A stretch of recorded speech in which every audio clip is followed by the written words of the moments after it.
Hello everybody and welcome to the channel. If you're new here, please click on like and subscribe. If you've been here before, welcome back. Today I'm going to go over the 6290w keypad. This can be branded either with Honeywell or Resideo now. Now this video will just be an overview of the front page. I'm going to do in-depth videos, step by step on each one of these buttons.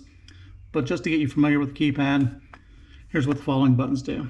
So the top gear is the settings gear. That's your system info, system setup, Wi-Fi setup, display, and audio settings. You can turn your brightness up and down from here, and you can turn your volume up and down from here. To get back out of here, you either hit the back arrow or the home key. Anytime you get somewhere in this keypad, if you hit something by mistake and you don't know what to do, don't panic, just hit the home key. It'll always take you back to the front page again.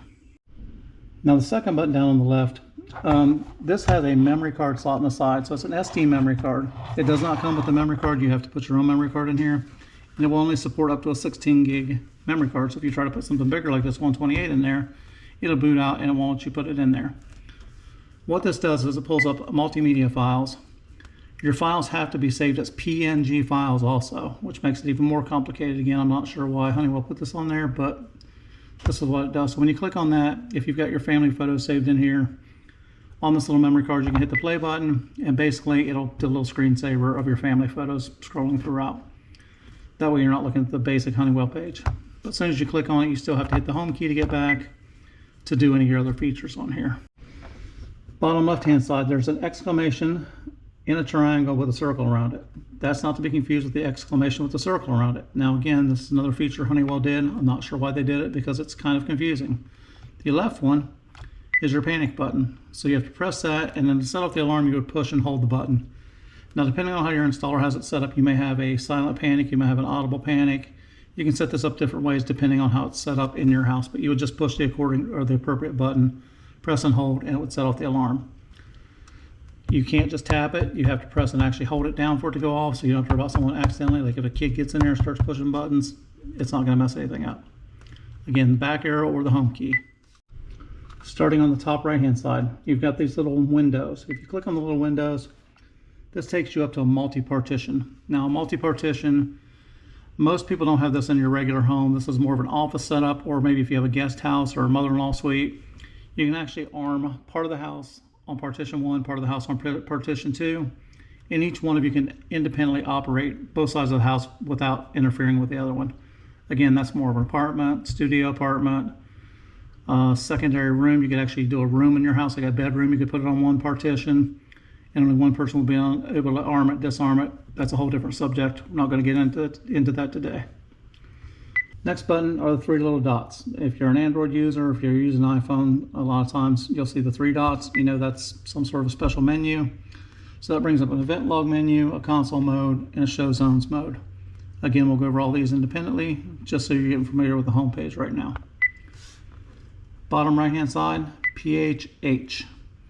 So this is a partition description. Again, this has something to do with partitions on your alarm system.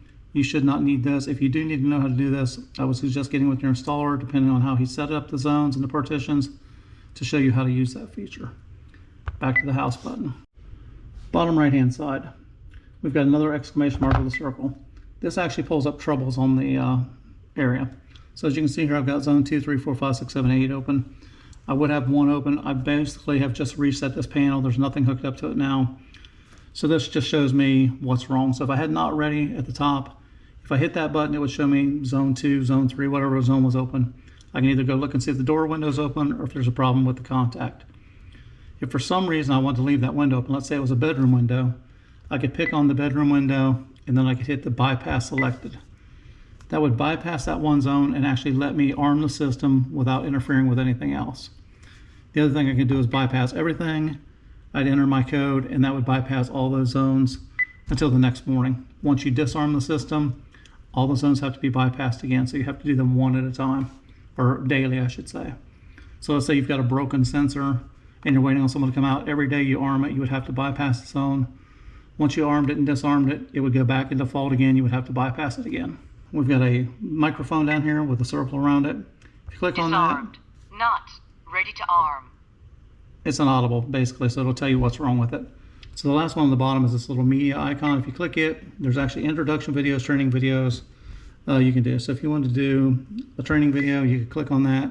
It would come up and tell you how to arm or disarm your system, how to set up your Wi-Fi, how to do your user code. Basically, most of the stuff I'm showing you here, it shows you how to do digital picture frame training. So it shows you how to do the media card. And again, that's it for, I'm going to call this lesson 1, 6290w keypad.